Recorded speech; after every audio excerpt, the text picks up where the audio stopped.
सत साहिब सतगुरुदेव की जय।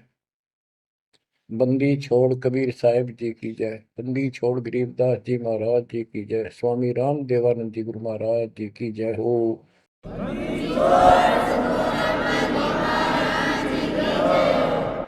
सर्व संतों की जय, सर्व भक्तों की जय, धर्मी पुरुषों की जय। श्री काशी धाम की जय, श्री सुडानी धाम की जय, श्री क्रोथा धाम की जय, श्री बरवाड़ा धाम की जय। सत साहिब गरीब नमो नमो सत पुरुष को नमस्कार गुरु के नहीं। सुर नर मुनिजन साधुआ संतों सर्वसदी नहीं। सतगुरु साहेब संत सब दंडोतम प्रणाम। आगे पीछे मध्य हुए तिनको जा कुर्बान। नराकार निर्विषम काल जाल भय भंजन। निर्लेपम निज निर्गुणम अकल अनुपेशंदनम। सोहम सुरति समापतम सकल समाना निर्तल। उज्ज्वल हिरंबर हरदम अम्बे पर्व अथाह वार पार नहीं मध्य तुम। ग्रीव दोष मरत सिद्ध होई गणनायक गिरताना। करो अनुग्रह सोई पारस पद परवाना। आदि गणेश मनाओ गणनायक देवन देवा। चरण कमल लाओ आदि अंत करूं सेवा। परम शक्ति संगीत अमृत सिद्धि दाता सोई। अविगत गुण अतीतम सतपुरुष निर्मोही। जगदम्बा जगदीशन मंगल रूप मुरारी। तन मन अर्पो शीसम भक्ति मुक्ति भंडारी। सुर नर मुनि जन ध्यामय ब्रह्मा विष्णु महेशा। शेष सहस मुख गावै पूज्य आदि गणेश। इंद्र कुबेर सरीखा वरुण धर्म राय जावै। समर्थ जीवन जी का मन इच्छा पल पावै। 33 कोटि अधारा ध्यावै सहस 88। उतरै बहुजल पारा कट है यम की फांसी। कबीर सतगुरु के उपदेश का सुनिया एक विचार। जय सतगुरु मिलते नहीं जाते नरक द्वार। नरक द्वार में दूत सब करते खेचातान। उनसे कभू नहीं छूटता फिरता चारों खाने। कबीर चार खानी में भरमता कबहू न लगता पार। सो फेरा सब मिट गया मेरे सतगुरु के उपकार।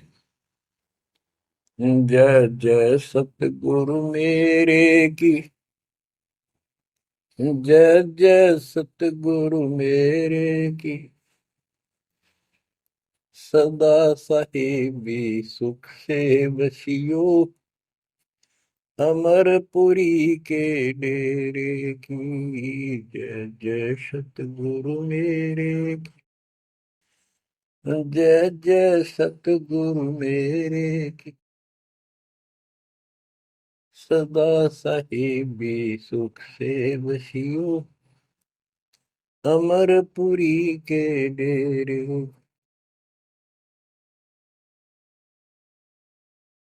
निर्विकार निर्भय कोई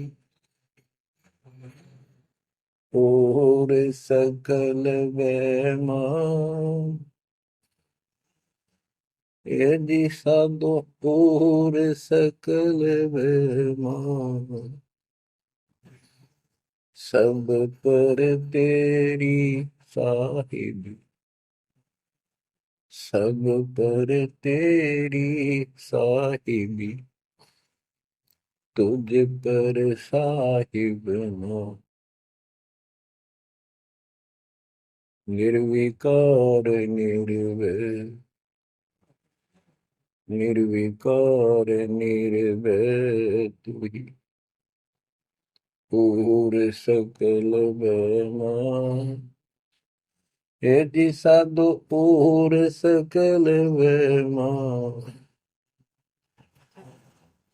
सब पर तेरी साहिब, सब पर तेरी साहिब, तुझ पर साहिब ना, निर्विकार निर्भय। परम पिता परमात्मा कबीर परमेश्वर जी की असीम रजा से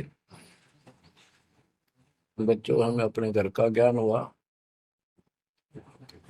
काल के लोक के पीड़ा कितनी भयंकर है, इससे डर बना इसका ज्ञान होने से, और सतलोक के सुख की चाह बनी आपको ये सच्चा मार्ग, सच्चा ज्ञान, सच्चा भगवान और सच्ची भक्ति पूर्ण पूर्ण सतगुरु प्राप्त है। अपनी किस्मत को सराहा करो, ये बंदी छोड़, उस मालिक के गुण गाया करो। ये परमात्मा, हम इतने निकम्मे इंसानों पर आपने कैसे दया कर दी, हम कैसा जुल्म करके आपको छोड़कर इस गंदे लोक में आए। आप कितने दयालु हो। गरीबदास जी कहते सतगुरु आए दया करी, इस गंदे लोक में झांके भी कोई नहीं ऊपर जाने के बाद। गरीबदास जी कहते सतगुरु आए दया करी इसे गंदे लोक में, और उस सुख स्थान को छोड़कर, जैसे केशव और कबीर रूप में जब मालिक दोनों रूप धारण करके आपस में चर्चा करते हैं, हमें समझाते हैं। केशव कहता है कहो कबीर क्यों उतरे ऐसे मुल्क मलिन, इसे मलिन लोक में क्यों आए आप, और वो छोड़े हीरे मोती लाल वहां ऐसे सुख सुविधा छोड़े आप। तो कबीर साहब कहते हैं भव सागर में आए हैं जीव हमारे लाल, इनके लिए आया गोता मारू स्वर्ग में या बैठू पाताल, गरीब दास ढूंढता फिर अपने हीरे मोती लाल। देखो सतगुरु आए दया करी ऐसे दीन दयाल, बंदी छोड़ वृत्तास का, उसका गुण है बंदी छोड़, काल के लोक से छुड़वाने वाले, और जक्ष अग्नि प्रतपाल, हमारा पालन पोषण धारण पोषण करने वाले वही हैं।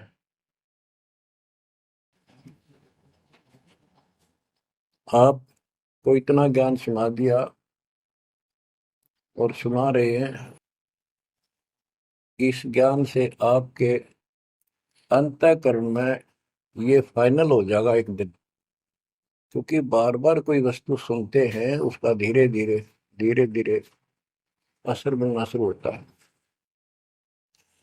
तो बच्चों परमात्मा प्राप्ति के लिए हम बहुत समय से प्रयत्न करते आ रहे हैं, युग बीत गए अपने को युग। अब आपको सरपंगी साक्षी के अंक की वाणी सुनाता हूं, क्योंकि इस अमर वाणी से अमर ग्रंथ से हमारे को ये पता चलेगा कौन सी साधना गलत है, हम किन को संत साधु मानते थे, वो कितने सफल रहे या असफल रहे। ग्रीव चुंडित मुंडित भद्रा, मोनि मैल न पावे, दोमर पान ठडे सरी ये दो जक धक्के खावे। चुंडित बड़े बड़े जटाधारी, बाल रखे हुए हों, कंठी माला पहन रखी हो, कान कून पड़वा रखा हो, या रखो वैसे मूंड मुड़वा रखे हो, गले में मालाएं हो, राख लपेट रखी हो, या कति सिर कोरा कचकोला कढ़ा रखा उस तरह करवा कर, और गेरुए कपड़े भगवा कपड़े पहन रखे होते हैं, कुछ सुल्फे पीवे और ठंडे स्त्री खड़े होकर तप करते हैं, ठंडे स्त्री बोलते हो। तो कहते हैं गरीब चुंडित मुंडित भद्रा मौनी मैल न पावे। कुछ मौन रखते हैं, ड्रामा करते हैं, ढोंग करते हैं कि साधु बोलता नहीं भाई, 6 साल से मौन बैठा है और संकेतों से काम करे सारा। बात कहनी हो लिख के दे दे, वैसे संकेत कर दे, पानी पीना है मुंह का हाथ लगा दे। तो ये सिर्फ पाखंड है, भक्तिहीन इंसानों के ये कर्म है। गरीब चुंडित मुंडित भद्रा मोनी मैल ना पावे, धूमर पान ठडेसरी दोजक धक्के खाओ। दोजक माने नरक। ये मैल नहीं पावे, सतलोक प्राप्त नहीं कर सकते, ये नरक में धक्के खाएंगे। गरीब योग नहीं यो रोग है, जब लग नाम न चीन। घर घर द्वारे भटकते भेख बिना यकीन। ये योग माने साधना भक्ति नहीं है, ये तो मान बढ़ाई का रोग लगा हुआ है। जब तक सच्चा नाम निज नाम नहीं मिलेगा, सच्ची भक्ति नहीं मिलेगी, ये जन्म मरण का रोग यूं का यूं बना रहेगा। और घर घर द्वारे भटकते भेख बिना यकीन। गरीब भेख लिया तो क्या हुआ, जब लग नहीं विवेक। तीन काल निपजे नहीं, नहीं मिटे कर्म रेख।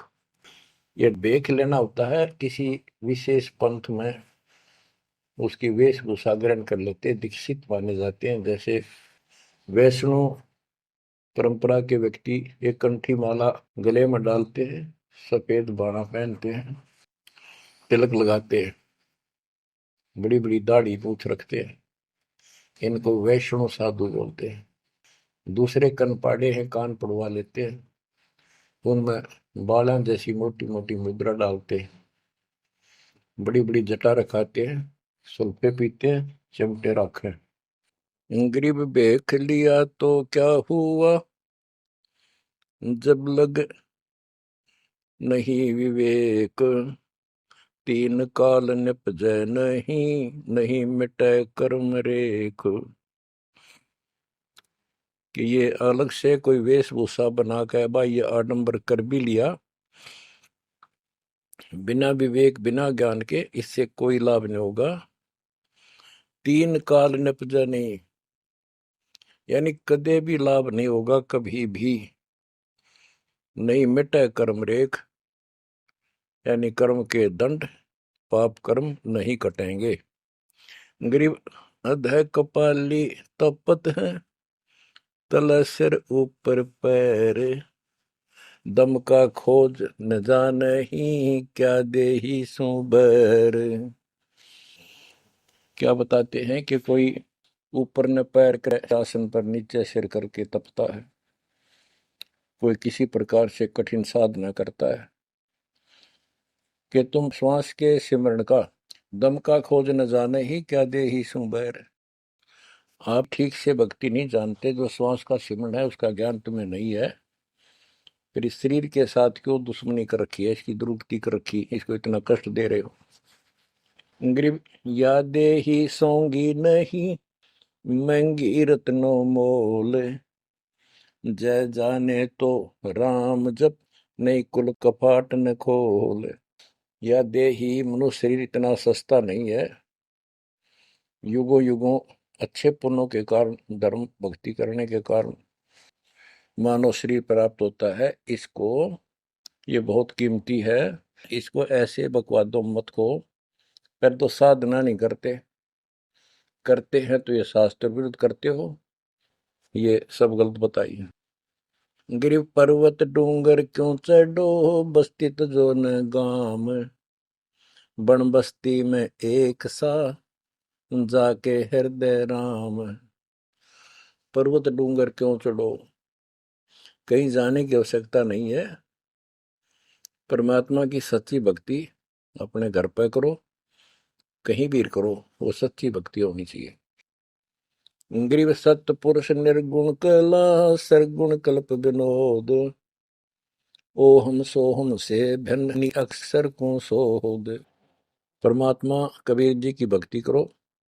और ओम सोहम तो आपको बता ही रखा है, इससे भी अलग एक मंत्र है, उस मंत्र को विशेष ध्यान से जाप करो।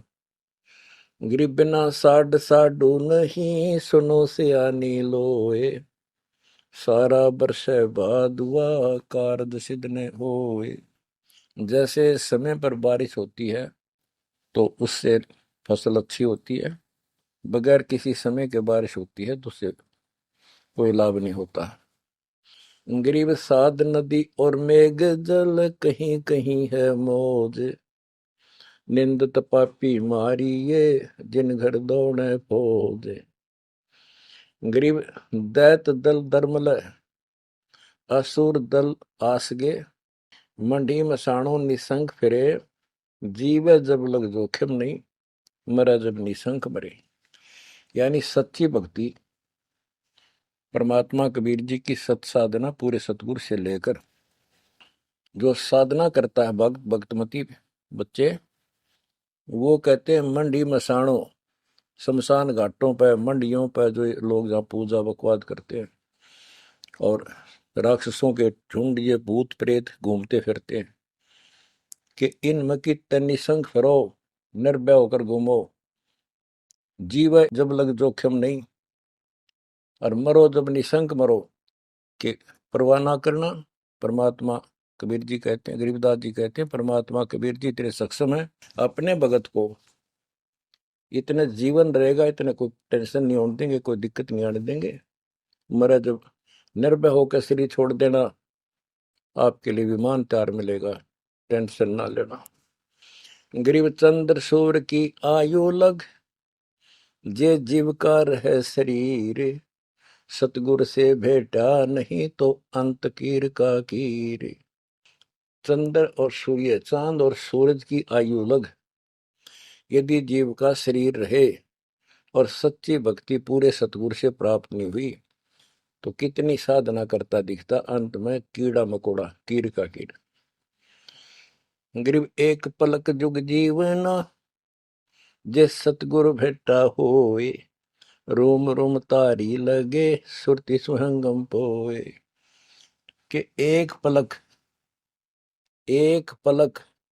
यानी कुछ समय के लिए भी सच्चे सतगुरु की आपने संगत सत्संग सुन लिया, तो धीरे धीरे आत्मा उसको कैच करती चली जाती है, रुचि बढ़ती चली जाती है, और फिर अंत में दीक्षा लेकर अपना कल्याण कराता है। गिरिब डेरे डंडे खुश रहो, खुशे लहन मोक्ष, दुरु प्रहलाद उधर गए तो डेरे में क्या दोष। अब जैसे बहुत सी धारणाएं गलत पैदा कर रखी है, कहाँ कहाँ से समझाई आपको, इतने उल्टी सीधी बातें घर कर रखी है, हमारे हृदय डाल रखी है, प्रत्येक व्यक्ति को अज्ञान से भर रखा कूट कूट कर। कई कहते हैं कि गृहस्थी पार नहीं हो सकते, बाल ब्रह्मचारी रहो, उनकी मुक्ति होगी। गरीबदास जी स्पष्ट करते हैं कि डेरे डंडे खुश रहो, खुश रे लहन मोक्ष। यदि ब्रह्मचर्य का पालन करने मात्र से मोक्ष होता है, तो ये हिजड़े तो पहले पार हो जाए, इनका तो कोई दिक्कत को नहीं किसी प्रकार की। फिर कहते हैं ध्रुव पर लाद उधर गए, फिर डेरे में क्या दोष। डेरा माने गृहस्थी। ध्रुव 5 साल की आयु में इन्हें कठी साधना की, ये पिछले संस्कारों से ऐसे रिजल्ट मिलते हैं। इनको परमात्मा मिले विष्णु रूप में, इसने राज मांगा, इसको राज मिल गया। इसका भाई उत्तम को राज दे दिया गया था, जो इसकी मौसी का बेटा था, और वो किसी लड़ाई में मारा गया। इकलौता पुत्र शेष ध्रुव बच गया उत्तान पात के। तो वो राज जो मां ने कर्म फोड़ के एक भगत को सताकर, अपनी बहन को भी सताया था इस सुरीति ने, जो उत्तम की मां थी। ध्रुव का भाई उत्तम था, मौसी का बेटा। तो उसने इतने कर्म खराब किए, अपनी बहन को सताया, ध्रुव भगत को तंग किया, उसका लात मारी, धक्के मारे, अपने बेटे को राज दिलाया। परमात्मा की लीला देखो। उत्तम युद्ध में मारा गया, ध्रुव को फिर वो राज मिला। ध्रुव की अपनी भी शादी हो चुकी थी और उत्तम वाली पत्नी भी ध्रुव के साथ लगाई गई। तो कहने का भाव ये है, बकवाद नहीं चले, व्यभिचार परमात्मा को कति पसंद नहीं, पर शादी विवाह कभी मना नहीं किया। ब्रह्मा विष्णु महेश तीनों शादीशुदा, और इनके उपासक को ब्रह्मचारी रहना चाहिए। अच्छी बात है, बकवाद नहीं करनी चाहिए, लेकिन ये एक गलत धारणा बनाना अच्छी बात नहीं। डेरे डंडे खुसरो हो, खुसरे लहन मोक्ष, ध्रुव प्रहलाद उधर गए तो डेरे में क्या दोष। प्रहलाद को 10 साल की उम्र में भगवान प्राप्ति हुई थी, यानी नरसिंह रूप धारण करके परमात्मा उसके लिए आए और उसके बाप राक्षस को मारा, प्रहलाद को राज दिया। प्रहलाद का विवाह हुआ, प्रहलाद का पुत्र बैलोचन हुआ और बैलोचन के राजा बलि हुए। जो प्रहलाद का पोता था राजा बलि, जिसने 100 अश्वमेघ यज्ञ की और परमात्मा बावना बनकर आए और उसका वो यज्ञ खंड किया, पाताल का राज दिया। तो कहने का भाव ये है कि जब तुम मानते हो ध्रुव और प्रहलाद पार हो गए, तो जब ये पार हो गए तो गृहस्थी में क्या दिक्कत है। यदि जिस तरह ये लोग दिखावा करते हैं, जंगल में चले गए तपस्या करते हैं, एक टांग पर खड़े हैं, कोई ऊपर न पैर करके तपस्या कर रहा है, कोई 5 धूणी ला रहा है, कोई पानी में खड़ा है, अगर ऐसे ही भगवान प्राप्ति हो तो 12 नंबर तक कभी ना गृहस्थियों का। जबकि साधना थी यही थी, डेरा डंडे खुश रहो, अपने घर रहो, भक्ति करो, धंधा करो, निर्वाह करो, निर्वाह के लिए काम करो। जैसे गीता अध्याय 3 श्लोक 9 में कहा है कि अर्जुन, यदि तू एक स्थान पर बैठ कर भक्ति करेगा तो तेरा निर्वाह कैसे चलेगा। कर्म सन्यासी की बजाय कर्म योगी बन, काम भी कर, राम भी रट। 8वें अध्याय के 7वें श्लोक में कहा कि तू युद्ध भी कर और मेरी भक्ति भी कर। यानी काम, युद्ध से कठिन तो काम होता ही नहीं। तो यह बताते हैं, और गरीब गाड़ी बाहो, घर रहो, खेती करो खुशहाल, साईं सिर पर राखिए तो सही भक्त हर लाल। गरीब डेरे डंडे खुसरो हो, खुसरे लहन मोक्ष, ध्रुव प्रहलाद उधर गए तो डेरे में क्या दोष। जैसे गलत धारणाएं पैदा कर रखी है कि मोक्ष तो उसको प्राप्त होगा जो घर छोड़ जाएगा, जंगल में कठिन तपस्या करेगा, परिवार का मोह त्याग देगा और ब्रह्मचारी जीवन जिएगा। तो यहाँ गरीबदास जी स्पष्ट करते हैं कि डेरे डंडे खुश रहो, ये खुसरे लहे ना मोक्ष, अपने घर पर रहो आराम से। यदि ब्रह्मचर्य का पालन करने मात्र से और जंगल में बैठ जाने से मोक्ष होता है तो ये खुसरे इजड़े तो सारे पार हो जा। नहीं, ऐसा नहीं है। आप मानते हो ध्रुव पार हो गया, आप मानते हो प्रहलाद पार हो गया। ध्रुव 5 साल की उम्र में भक्ति के लिए निकला, कठिन साधना की, उनका विश्वास देखकर भगवान ने उनको दर्शन दिए। ध्रुव को राज की चाह थी और कुछ नहीं मांगा था, क्योंकि कारण क्या था, उत्तानपाद राजा था और ध्रुव की माँ उसकी पत्नी थी यानी राजा की रानी थी। उसको कोई संतान नहीं हुई, वृद्धावस्था हो गई थी, आधे से ज्यादा उम्र हो गई थी।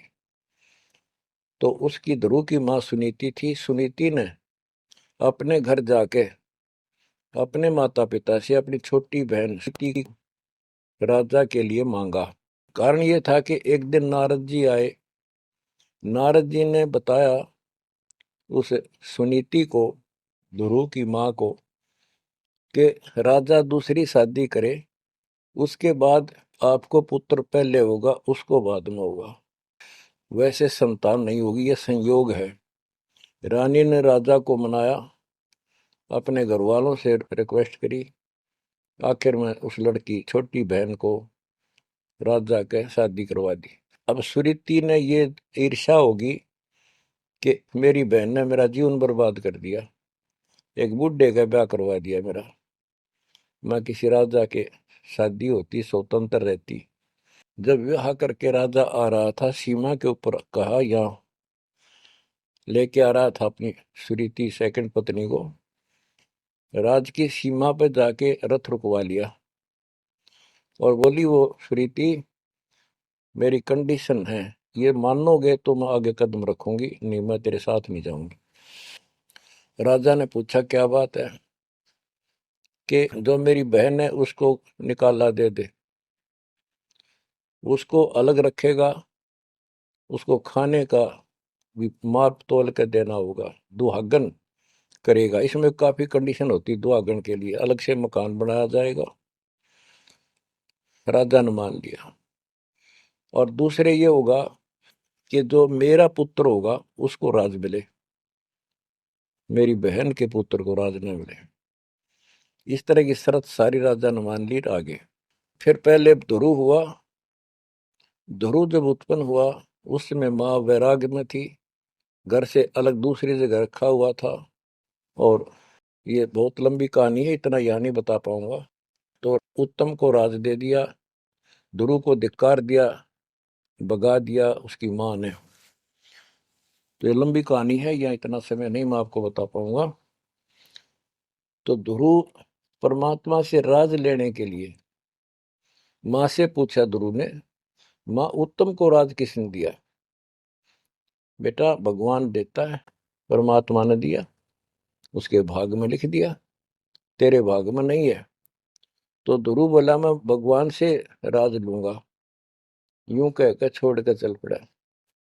6 महीने तक एक पैर पे खड़ा होकर, या जैसे भी तपस्या खूब की, जाप किया। पिछले संस्कार से होता ही है वैसे, तब तो दुनिया करती है। पिछले युगों का बहुत संस्कार भक्ति करते करते आए हुए थे, और वो काफी संग्रहित थी, उसके प्रतिफल में मालिक ने उनको ऐसा कुछ कर दिया। परमात्मा प्रकट हुए, बोले भाई क्या मांगता है बोलो। मुझे राज चाहिए भगवान, मुझे राज दो। ठीक है, राज दे दिया कि पहले तो यहाँ कर, फिर तुझे ऊपर एक अलग अलग से ब्रह्मांड बना के, तुझे अलग से नगरी बना के दूंगा, द्वीप। ध्रुव प्रहलाद वापस आ गया उधर से। ये दोनों बड़े हो गए, उत्तम भी और ध्रुव भी। उत्तम का विवाह भी हो गया, ध्रुव का विवाह भी हो गया।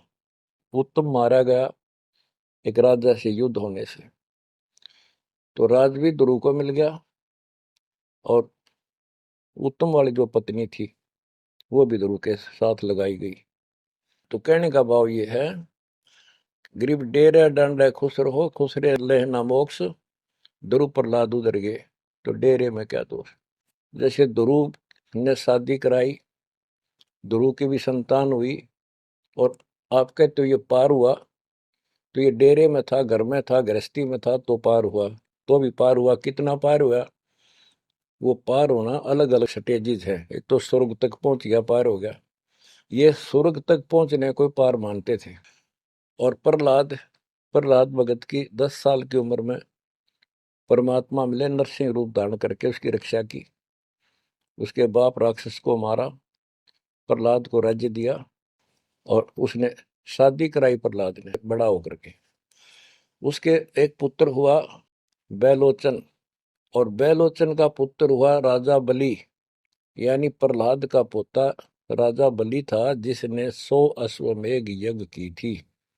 और भगवान बावना रूप धारण करके उसकी 100वीं यज्ञ को खंड कराने के लिए गए थे। तो कहने का भाव ये है कि गरीबदास जी कहते डेरे डांडे खुश रहो, खुश रे लहना मोक्ष, ध्रुव प्रहलाद उधर गए। इनका उद्धार हो गया। कितना हो गया वो उस भक्ति से पर निर्भर करता है। तो इस गृहस्थी में क्या दोष? बच्चों, ये वाणियां कैप्सूल रूप में बना रखी हैं, जैसे पुड़िया होती है। इस एक पंक्ति में बहुत बड़ी कथा इसके अंदर भर रखी है। ये सुनाता हूँ। गरीब ज्ञानी को सतगुरु मैंने खोजी दीन ताड़, सिर पर सत कबीर है, उड़ी भरम की बाढ़। हमारी ये भरम की बाढ़, हमारी सब शंकाएं समाप्त कर दी कबीर भगवान के अमृत ज्ञान। कबीर और ज्ञान सब ज्ञान ली, कबीर ज्ञान सो ज्ञान, जैसे गोला तोड़ का करता चले मैदान। गरीब दत्ता जी आगू मेले, दक्षिण बीच दयाल, सूखा खूंट हरा हुआ, ऐसे दीन दयाल। दत्ता जी आगू मिले, दक्षिण बीच दयाल, सूखा खूंट हरा हुआ, ऐसे दीन दयाल। एक दत्ता तथा जिया नाम के दो ब्राह्मण भाई थे। इनको तत्वा जीवा भी कहते हैं। ये अपनी देसी भाषा में गरीबदास जी ने दत्ता जिया का है। ये गुजरात स्टेट के अंदर एक भरूच शहर है, भरूच, समुद्र के किनारे पर। और उससे 12 किलोमीटर दूर एक मंगलेश्वर गांव है। हम खुद देख कर आए थे उसको, उस स्थान को। कई भगत थे मेरे साथ। तो मंगलेश्वर गांव के पास एक शुक्ल तीर्थ नाम का गांव हुआ करता था, जिसमें जिया और दत्ता, ये दो ब्राह्मण भाई भी रहते थे। वो सारा ब्राह्मणों का ही गांव था। वो आसपास गांव में जाके पंडिताई किया करते थे। दत्ता और जिया बहुत ही परमात्मा के चाहने वाले थे। वो सत्संग सुनने जाया करते थे। जहां भी किसी साधु संत का सत्संग होता था तो सभी ये कहते थे अभी मोक्ष के लिए पूर्ण सतगुरु की आवश्यकता होती है। गुरु बिन मोक्ष नहीं होगा, गुरु बिन सच्चा ज्ञान भी नहीं होगा।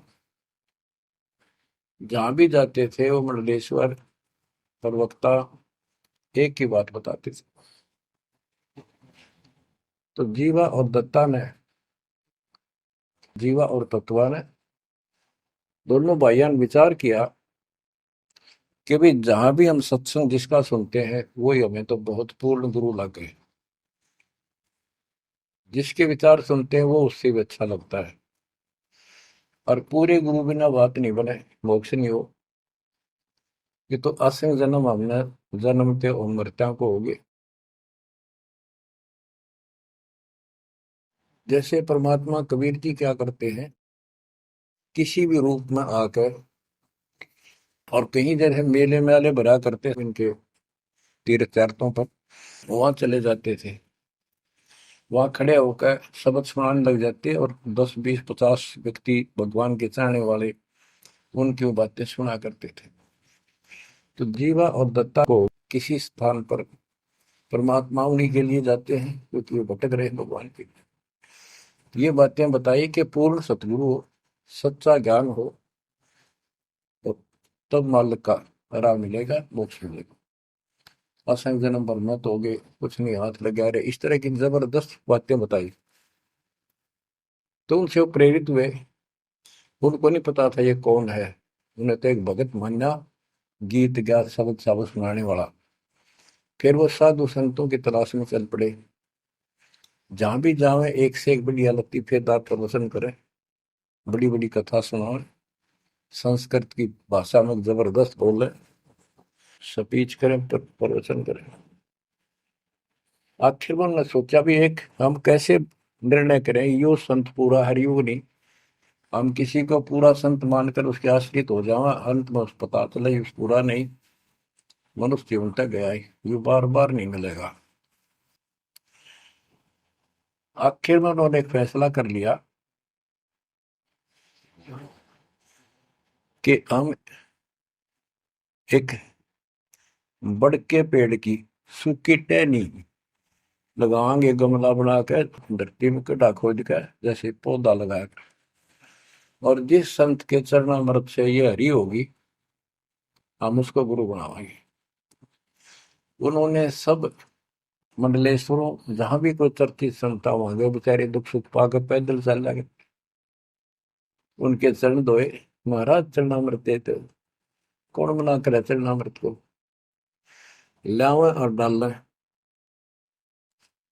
कोई कुछ नहीं हुआ, क्योंकि तुम्हें उन्होंने कहा है परमात्मा धरती पे है, संत नहीं है, और संत नहीं है तो हमारा मोक्ष नहीं।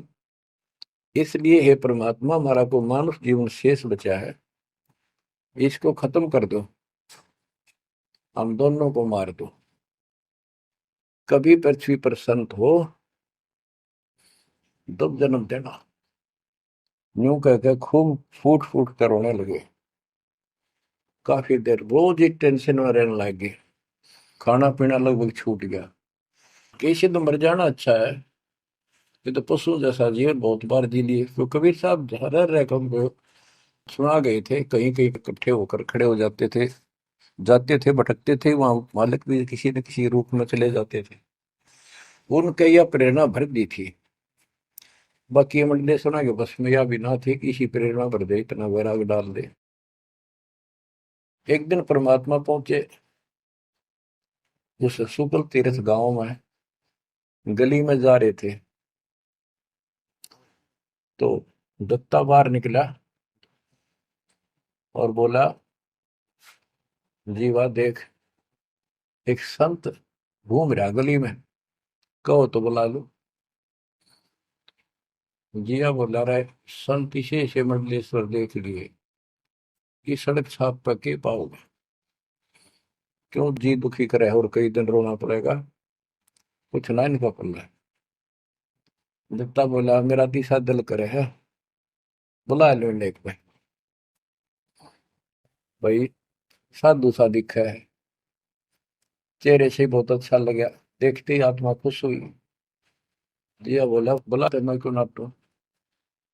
वो तो बुला लिया, एक बैठने का मुड्ढा सा दे दिया, सटूल सा। बैठो महाराज बैठो। दत्ता, ला जीवा ला, परात निकाल कर थाली महाराज के चरण दो, चरण दो के और जा जिया उसमें डाल दे। पौधा में डाल, अगर संता के चरण अमृत इधर उधर में डालिए, कितना गमले में डाल दे। जीवा डालन लाग रहा है, डालते डाल उसको पोपल फूट आई बड़के, बड़की डाली के, वट वृक्ष की टहनी के। जिया बोला, दत्ता बाग आइए आइए, क्या होगा। दोनों देख कर सुन हो गए, आते पैर पकड़ लिए। हे परमात्मा, हमने तो ये सोच लिया था धरती पर संत नहीं है। कबीर साहब बोले, जिस दिन पृथ्वी पर संत नहीं होगा, आग लग जाएगी इस पे, या कोई नहीं बचेगा, काल फूक देगा इस पृथ्वी को। हे मालिक का पहले क्यों ना आए, हम तो बहुत भटक लिए थे, हम तो सोच लिया था धरती में कोई संत नहीं, और हम तो मरा हो भूखे पैसे रह के, कति ना जीण के रहे थे ना मरण के। तो परमात्मा से काफी लिपट के, सीने के लग के, कभी चरणों में गिर के, और सो शुक्र मनाओ, हे परमात्मा पहले क्यों नहीं आए, हम तो हमारे लिए कति सारे घूम लिए नीलेश्वरों के, किसी के पास कुछ नहीं पाया। परमात्मा बोले, बच्चों ये संत की पहचान नहीं थी जो तुम कर रहे थे, ये शुद्ध भी कर दे, थोड़ी बहुत संस्कार जादूगर कर देते हैं, हथेड़ी में गेहूं हरे कर देते हैं, ये कोई पहचान थोड़ी तुमने ये क्या तरीका अपनाया था। संत की पहचान ज्ञान से होती है, समाधान से होती है। और मैं पहले भी आ सकता था, लेकिन आपका कति विश्वास नहीं रहा हो, मेरे में कति विश्वास नहीं बनना था, क्योंकि मैं तो आपका ऐसा लग रहा हूँ जैसे आंधड़िया फिरनिया मांगड़िया खड़िया, और वो मंडलेश्वर जिसके लाखों हजारों बड़े बड़े सेठ साहूकार शिष्य। तुमने सोचो कि और भी कोई होगा जरूर, इसने सड़क छापने के छोड़ उनके पास जाते, वहां कुछ मिलना था नहीं, तो मेरे तो भी चले जाते। गुरु के प्रति नाम दीक्षा लेने के बाद स्वप्न में भी नहीं आना चाहिए आज कोई नकली संत। लेकिन कबीर साहब ये भी कहते हैं कि जब ल गुरु मिला नहीं साचा, तब ल गुरु करो दस पाचा। पूरा गुरु ना मिला, इतने तो 100 छोड़ दो, 10 20 कितने छोड़ने पड़ो, त्याग दो। लेकिन मेरे प्रति तुम्हारी अविश्वास हो जाता तो मेरे से खत्म हो जाते आप। इसलिए मैं लास्ट में आया हूं, तुम्हारी सारी फड़क निकल ली। तुम कभी थक कर और छक कर बैठ चुके थे कि कोई कितना कुछ नहीं किसी के पास। ये सिद्धि भी कोई ना इनके पास, ये बनने इनकी फेल कर दी ना, कोई इनको चमत्कार भी कर दे उतारे लिए। इसलिए फेल करी कि ये पहचान संत की नहीं होती। लेकिन तुम मेरे पिछले संस्कारी थे, इसलिए मैं काल के मुंह में तुम्हें नहीं जान दे सकता। एक भक्ति करो।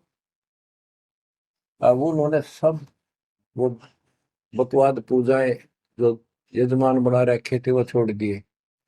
कोई किसी के झाड़े झूड़े लाना या किसी के मृत्यु पे, जन्म होने पर किसी का नहीं ले जाना छोड़ दिया। सत साधना करने लगे, जमीन थी अपना खेती करें और परमात्मा की कृपा से बढ़िया गुजारा हो गया। ब्राह्मणों को इस बात की ईर्षा होगी, इन्होंने तो धर्म बदल लिया और हमारी सब क्रियाएं छोड़ दी, उस कुल को जाति से घेर दिया, निकाल दिया। फिर क्या होता है, चलो निकाल ले रो जाति तो कोई फर्क नहीं पड़ता। उन्हें तो अपना कमा के खाना था और भक्ति करनी थी, मोह पाना था। एक का लड़का था, एक का लड़की थी, दोनों भैया जवान हुए। ब्राह्मणों को यहाँ शादी के लिए जावे, रिश्ते के लिए लड़की का सब मना कर दिए, तुम तो जाति बहिष्कृत हो, हम तुम्हारी कन्या का वहां नहीं लेंगे, रिश्ता नहीं देंगे। दोनों टेंशन में आ गए। कबीर साहब बोले ऐसे करो, तुम ये अफवाह फैला दो कि भाई जीवा का लड़का और दत्ता के लड़के की शादी कराएंगे उस दिन, और वो तो हमारे बच्चा ने उठता नहीं, हमने तो आपस में ब्याह करना पड़ेगा इनका। ये सारा सुरसराट फैला दिया, पंडितों की पंचायत हुई। उन्होंने कहा भाई, विचार किया कि ये तनिक में होगे सो होगे, फिर बच्चों का क्या दोष है, बच्चा नाम ब्यावांगे भाई, ये तो जुल्म होगा, कति दिन भ्रष्ट हो जाएगा। बाण भाई का ब्याह कदे हुआ करे, रह कति दुनिया थूकेगी हमारे गांव के गांव को। पंचायत होने के बाद 10-20 आदमी आए, नु बोले भाई सुन, यू कदम नहीं उठाओगे तुम, यह बेटी हमारी है, बेटा हमारा है, हम इनका रिश्ता करेंगे। दोनों का रिश्ता हो गया। परमात्मा बोले देखा बेटा, मांग लेगी ना फटकड़ी, रंग भी आया चोखा, हो गया ब्याह भी हो गया, अब सारे काम हो गए, टेंशन ना लो। तो बच्चों, मुश्किल से आसान करेगा आन के, ओए होए, एक केसो बंजारा उतरा जान के। तो कहते हैं ऐसे कोई दिक्कत आओगी तो मालिक 100 समाधान निकालेगा, पर निकालेगा तब जब आप उसके प्रति पूर्ण रूप से समर्पित हो जाओगे। गरीब आसन अचल कबीर का, सबका सतगुरु एक, ब्रह्मंड इक्कीसों समझ ले, या धूम में के सिरेख। कि 21 ब्रह्मांड को देख ले, ये धूमे के सिरेख यानी कति नासवान, बिल्कुल अस्थाई, इनका कोई अस्तित्व नहीं है। अब साइंस ने ये सिद्ध कर दिया, साइंटिस्टों ने, खगोल भूगोल के जानने वालों ने, खगोल भूगोल के जानने वालों ने ये सिद्ध कर दिया है, पृथ्वी भी घूमती है, सारे लोग घूमते हैं, यहां तक भी सिद्ध हो गया कि सूर्य भी चला है, लेकिन पूरे ब्रह्मांड के साथ चलने से इसका पता नहीं लग रहा, ये घूमते हैं। कहने का भाव ये सारे ऐसे लटके हुए हैं जैसे पतंग। गरीबदास जी ने कहा सर्वलोक ऐसे है जैसे पतंग आकाश में लटके पड़े हैं, और जिस दिन भी इसका अंत होगा, सारे एक दूसरे से टकरा टकरा कर आग लग जाएगी, या कोई ठीक ठिकाना नहीं है। अब क्या बताते हैं परमात्मा, गरीबदास जी बताया अपने भगवान के बारे में, गरीब आसन अचल कबीर का, सबका सतगुरु एक, ब्रह्मांड इक्कीसों समझ ले, या धूमे के सिरेख। 21 ब्रह्मांड को से सब नासवान धूमे के साथ धूसी उठी है, नथिंग एल्स। बच्चों इस शरीर में देखो अपने ना, ये कितना सुंदर लगा है, कितना अच्छा, कितना प्यारा। हरकत भी खूब, एक्सरसाइज इसमें करा, कुश्ती इसमें करा, छलांग इसमें लगा ला। यह मालिक की कृपा से सारा कुछ हो रहा है, उसने इसमें शक्ति दे रखी है। और जरा सी उग चुक हो जा, हाथ ना उठा आदमी का, अदरंग मार जब वो पहलवान। तो परमात्मा कहते हैं इस कच्चे शरीर में इतना मत भूल, भगवान को ना भूल। ये लोक अच्छा नहीं है, या कोई भी ठीक नहीं है, या जो दिखाई देता है ये सब नाशवान है। गरीबदास कहते हैं, दृष्टि प्लस फना है धर्म पर कैलाश, या कृत्रिमवादी झूठ है बनावटी। ये सारा बनावटी है। सुरत समो श्वास, कृत्रिमवादी, ये बनावटी लोग हैं सारे। जैसे करने नो दीदार में प्यारा है, एक शब्द है संत परमात्मा कबीर साहब का। उसमें बताया है कि आदि माया की नी चतुराई, और झूठी बाजी पिंड रचाई, ताका प्रतिबिंब डारा है। सतलोक की जो व्यवस्था ऐसी ही है, उसमें भी बहुत द्वीप है, और ऐसे ही मानव स्त्री पुरुष शरीर है, लेकिन वो अमर है, ये नासवान है। ये समझो मिट्टी के, और वो स्टेनलेस स्टील के, सोने के। वहां का जो शरीर है वो अमर है, वहां के देवता रूप हम सब देव देवी रूप हो जाते हैं वहां पर, लेकिन इस भक्ति के शक्ति से होते हैं। तो उसकी नकल कर रखे या टोटली नकल। ये शरीर कितना सुंदर लगा आपका, मृत्यु के बाद इसको फूकते हैं ना, 1 किलो राख हो जाती है। और ये देखो क्या था ये बच्चों, क्या बताया जा रहा है, यहाँ का सब सब व्यवस्था कति नकली और नाशवान है। चारों वेदों का ज्ञान नकली, जिनको हम भगवान मानते थे वो भगवान नकली। हमारे को कति मूर्ख बनाकर रख रखा है। हमारी ऐसी स्थिति थी आज के दिन, आप इसने मानो चाहे ना मानियो, 100 की 100 साची है। हमारे बस की बात नहीं, ये याद तो रखनी पड़ेगी आपने, आपका बस का भी नहीं है कि इसने इस मन हटा लो। इसके मन हटाने की विधि हमारे पास है। इस ज्ञान को जरूर सुनते रहो, 100 काम छोड़ कर सुनो जब तक दाता ने रजा कर रखी है। ये आपको अंदर से मांझ देगा आत्मा न कति, आत्मा को इतनी प्रबल कर देगा ना, कति अटक कर खड़ी हो जाएगी उस मन के साथ एक दिन। इसका डट का मुकाबला करेगी, तजब्बा हाथ खड़े कर दे है यार, मन डरा दे इसने, नो हो जाएगा, काम छोड़ देगा, और नहीं नो हो जाएगा, नुकसान हो जाएगा। इस ज्ञान से इतनी मजबूत हो जाए कि होने दे जो होगा, और मरे गए तो फिर यू काम लग के चट पाएंगे। ज्ञान बिना बात नहीं बना करती। गोरख से ज्ञानी गणे, दुनिया ज्ञान बढ़ताती फिर है, और बहुत सी छोटी छोटी बातों से प्रसिद्धि पता नहीं कौन पाले हैं। कोई कहते बड़ा बाल ब्रह्मचारी है, उसी से उसकी महिमा होगी। गोरख से ज्ञानी गणे सुख दे जति जिहान, और सीता सी वो बारी संत दूर स्थान। इस ज्ञान को सुनते रहो, और फिर यह भक्ति जो दे रखी, ये आपकी इस आत्मा को इतना प्रबल कर देंगी, ताकतवर बना देगी, रेसलर। जब वक्त आओगे यहाँ से जाने का, इस मन में पटक देगी ठा गए, और सब मोह ममता से मन एकदम हट जाएगा, पट जाएगा। हटा नहीं, हटाए नहीं हटता है इस ज्ञान से और इस भक्ति की ताकत से। तब पीछा छूटेगा आपका, कहते बात बना इस बात नहीं बना करते, काम नहीं बनेगा। या सब कुछ झूठा। जैसे व्यापारी लोग क्या करते हैं, भैंस का काटड़ू मर जाए बच्चा, उसकी खाल उतरवा के उसमें तूड़ा भरवा दिया करें ना। उसका मुंह होता है पुछड़ पुछड़, और बाल बूल ऐसे ही होते हैं, और भैंस के सामने रख दे, वो उसी को अपना बच्चा मान लेती है, उसको चाटती है, लाड करती है। उसको लेकर टाइम का रस्सी में चलते हैं वो, उसके पीछे पीछे रहा रहा रहा करती भागती रहती। इतना दिमाग है उसके अंदर। आज अपने अंदर इतना दिमाग छोड़ रखा काल ने। जैसे या कोई इंजीनियर बना रहो, चाहे साइंटिस्ट बना बैठा रहो, और कितना कुछ बातें बनाने वाला एजुकेटेड समझ ले।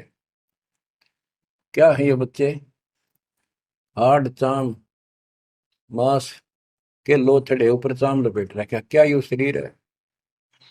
और इसमें इतना मोह बढ़ा दिया, हमारे बस का नहीं, हो ही नहीं सकता। वो वैसने को समझावे कि ये ऐसा नहीं है, इसमें कुछ नहीं है।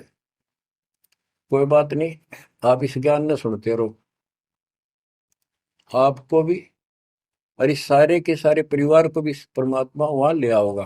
धीरे धीरे धीरे धीरे आप पर रंग कट जाएगी, किसा शरीर हो किसा भी हो। तो ये शरीर जो है ना, परमात्मा की कृपा से आपको एक दिन एहसास हो जाएगा कि यहाँ से तो जाना पड़ेगा। और बच्चों ने भी दीक्षा ले ली, सत्य राह पकड़ गई, क्योंकि हमारा लाइन पाना कठिन था, बच्चों का तो बहुत आसान हो गया। तो माता पिता से ही राह पर चल रही है, लग जाएंगे कि ये तो जन्म से ही इस मार्ग पर चलते, इनकी तो मुक्ति गारंटीड है। और है आपकी भी, आप दृढ़ रहो कि संसार की व्यवस्था से पूरी तरह परिचित हो जाओ। दृष्टि पड़े सो धोखारी, खंड पिंड ब्रह्मांड चलेंगे, फिर नहीं रसी लोकारे, फिर नहीं रसी लोकारे। तो गरीबदास जी जब ये वाणी लिखवाया करते, ऐसे बोल बोल के लिखवाया करते जैसे दास बोल रहे हैं। एक तो इसमें लिखने वाले को टाइम मिल जाता, और उनकी आंखों से आंसू निकलते थे कि देखिए किसे मूर्ख बना रखे, आप पर काल में जुल्म कर रखा है परमात्मा के बच्चों के साथ। दृष्टि पड़े सो धोखारी, खंड पेंड ब्रह्मांड चलेंगे, फिर नहीं रहसी लोकारे, फिर नहीं रहसी लोकारे। रजगुण ब्रह्मा तम गुण शंकर, सतगुण विष्णु कहावरी, चौथे पद का वेद न्यारा, कोई बिरला साधु पावे। बच्चों कितना क्लियर ज्ञान, ये सूक्ष्म वेद है, वेद। जैसे मार्कंडे पुराण में आपको दिखाया, रजगुण ब्रह्मा, सतगुण विष्णु, तमगुण शिव, ये तीन प्रधान शक्ति हैं काल की। और यही तीन गुण हैं, यही तीन देवता है। कबीर साहब ने सूक्ष्म वेद में कहा है, गुण तीनों की भक्ति में भरम पड़ो संसार, कह कबीर निज नाम बना, कैसे उतरो पार। तीन गुणों का मतलब, तीन देव की जो करते भक्ति, उनके कबू ना हो मुक्ति। बता सिद्धि इस बात ने कोई कह को पर विश्वास होता अपने। अब तो इतने प्रमाण धर दिए ठाक है, इस मन ने गुंजाइश नहीं छोड़ी मन को कि ये बकवाद कर दे झूठ से, या आपकी किस्मत जोर करेगी कि आपने इसको ध्यान से सुन लिया और समझ में आ गई। रजगुण ब्रह्मा, सतगुण विष्णु, तम गुण शिव जी, स्पष्ट कर दिया गरीबदास ने। और चौथे पद का इनका पिता चौथा, इन अपने पिता का भी नहीं पता आज तक, क्या माया बुका दे है इन्हें। इसने उसको धमका रखा कि मेरा भेद नहीं दे देगी, या इसके बस पड़ेगी तो क्या करे बेचारी। ऐसे औरत को ऐसे दबा कर रखा जाता, पुरुष प्रधान है आपने, इसी कारण से। तो चौथा इनका पिता ज्योति निरंजन है। और कबीर साहब कहते हैं चार बोला है छोड़ा है, और पांचवें को जावे कह कबीर सो मुक्ति पावे हम पर आवे। रग यजु है श्याम अथर्व, चारों वेद चत भंगीरे, सूक्ष्म वेद बाचे साहिब का, सोहन सा सतसंगी रे। ये दुर्वेद अध्याय 40 श्लोक 10 में कहा है, कोई तो परमात्मा को साकार अवतार लेकर रामकृष्ण के रूप में मानता है, और कोई निराकार कहता तो पृथ्वी पर आता है कोई नहीं। परमात्मा साकार है या निराकार है, वो तत्वदर्शी संत बताते हैं। गीता अध्याय 4 श्लोक 34 में ही कहा है कि तत्व ज्ञान को उन तत्वदर्शी संतों के पास जाकर समझो, उनको दंडवत प्रणाम करो, तब वो तत्वदर्शी संत में उस परमात्म तत्व का ज्ञान कराएंगे। यो ज्ञान आता कहाँ से है? चौथे अध्याय के 32वें श्लोक में श्रीमद् भगवत गीता ने स्पष्ट कर दिया। सच्चिदानंद घन ब्रह्म, ब्रह्मणे मुखे, सच्चिदानंद घन ब्रह्म यानी परम अक्षर ब्रह्म अपने मुख कमल से जो वाणी बोलता है उस समय यो पूर्ण ज्ञान होता है और उस ज्ञान से मोक्ष होगा। वो ज्ञान कोई तत्वदर्शी संत बताएगा। इससे सिद्ध है ना वेद में वो ज्ञान ना वो गीता में, हो गया चितवंगी। इनके तो ढूंढा उसने, भ्रमित ज्ञान है इनके अंदर, इनकम्प्लीट ज्ञान है। रग यजु है श्याम अथर्व, चारों वेद चित भंगी रे, सूक्ष्म वेद बाँचै साहेब का, सोहन सा सतसंगी रे। आज आप वो सूक्ष्म वेद बाँच रहे हो, सुन रहे हो, पढ़ रहे हो, आप हो वो सत्संग। सूक्ष्म वेद बाँचै साहेब का, सोहन सा सतसंगी रे। बच्चों आप वो सूक्ष्म वेद सुन रहे हो, पढ़ रहे हो, बाँच रहे हो, आप वास्तव में सत्संगी हो। अलंकार अग है अनुरागी, दृष्टि मुष्टि नहीं आवरी, अकैलोक का वेद न जाने, फिर चार वेद के गावे। जब तुझे ऊपर के अकैलोकों का ज्ञान नहीं, अकैलोक वो चारों अमर लोकों को अकैलोक भी कहते हैं और लास्ट वाले को नामी और अकैलोक भी कहते हैं, ऊपर वाले को। अकय का अर्थ होता है जिसने आज तक किसी ने ना बताया हो ना कहा हो उसकी जानकारी। कि ऊपर का ज्ञान तुम्हें है नहीं, इन चार वेदों ने कितना है पढ़ लो, कितना कंठस्थ याद कर लो, कितना इनके अनुसार साधना कर दो, मोक्ष नहीं हो सकता। बच्चों कमाल की बात देख लो, ये वेद ऋषि पट का जख मार कर चले गए, किससे समझ में नहीं आई। कबीर साहब कहते गुरु बिन वेद पढ़े जो प्राणी, समझे अनुसार रहेगा। चारों वेदों में कितना भी और मंत्र नहीं है। यजुर्वेद अध्याय 40 मंत्र नंबर 15 में एक ओम नाम है, स्पष्ट लिखा उसमें, ओम करतु समर किलवे समर करतुम समर। ओम नाम का जाप काम करते कैसे करो, विशेष कर्तव्य समझ कर मनुष्य जीवन का और कसक के साथ, नथिंग एल्स, और कोई भी क्रिया। ऐसे गीता चारों वेदों का सारांश है। 8वें अध्याय के 13वें श्लोक में लिखा है, ओम इति एक अक्षरम ब्रह्म व्यवहारण मां मनुष्य, यह प्रियाति तदन देह सयाति परमाम गति। मुद ब्रह्म का केवल एक मंत्र है, इसका एक अक्षर का अंतिम सांस तक इसकी जो भक्ति करता है, इससे प्राप्त होने वाली मुक्ति प्राप्त करता है ब्रह्म से। श्री देवी महापुराण के अंदर 6ठे स्कंद में हिमालय राजा को देवी फाइनल कर देती है कि राजा तू और सब बात छोड़ दे, मुक्ति चाहता है तो मेरी साधना ही भूल जा, तो ब्रह्म की भक्ति कर। उसका ओम नाम है, वो ऊपर दिव्य आकाश रूपी ब्रह्म लोक में रहता है, तेरा कल्याण वहां चला जाएगा। गीता अध्याय 8 श्लोक 16 में कहा कि ब्रह्म लोक में गए हुए पुनरावृत्ति में उनकी जन्म मृत्यु सदा रहेगी। अलंकार अग है अनुरागी, दृष्टि मुष्टि नहीं आवरे, अकैलोक का वेद न जाने, चार वेद के गावे। गीता अध्याय 15 श्लोक 4 में कहा है कि ज्ञान की प्राप्ति के पश्चात परमेश्वर के उस परम पद की खोज करनी चाहिए, जहाँ जाने के बाद साधक फिर लौटकर संसार में कभी नहीं आते। आवे जावे सो हंसा कही है, परम हंस नहीं आया रे, 5 तत्व 3 गुण दूरा, या तो कहिए माया रे।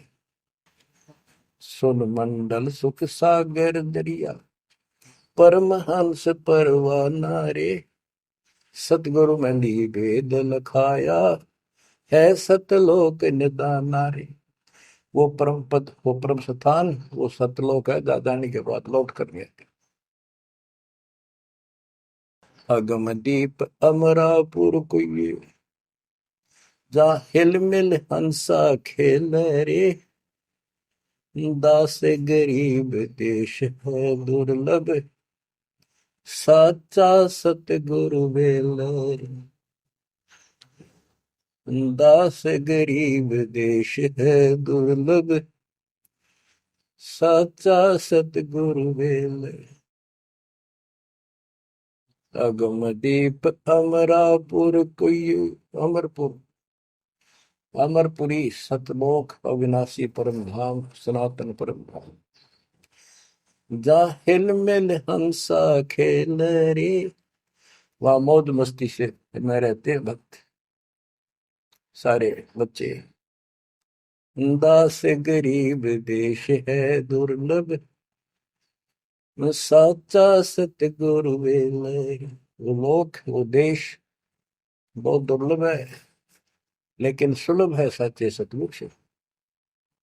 तो बच्चों, आपके ऊपर दाता ने कसर नहीं छोड़ रखी, इस सत्संग ने सुनते रहियो। इसके या थोड़े दिन की रजा है, घड़ी नहीं हुआ करती, काल में सुहान देनी आप अच्छी तरह ठीक से विचार करने बैठ के। कोई बात ना, ये रिकॉर्ड हो रहे हैं, इनको आप बाद में आपको दिए जाएंगे, रोज दिल्ली सुनो और भक्ति करना, और परमात्मा की कृपा से का बेड़ा पार होगा तुम्हारा। नोट कर लेना, सह परिवार सतलोक जाओगे, मालिक आपको मोक्ष दे, आपकी बुद्धि मालिक में दर्द करे, इस गंदे लोक की यथार्थता तुम्हारे सामने आंखों के आगे घूमने लग जा, और सतलोक की चाह प्रबल हो जा, जहां साता बसा हुई, मन कर्म वचन सुमरियो सो। परमात्मा आपको मोक्ष दे, सदा सुखी रखे। सत्संग।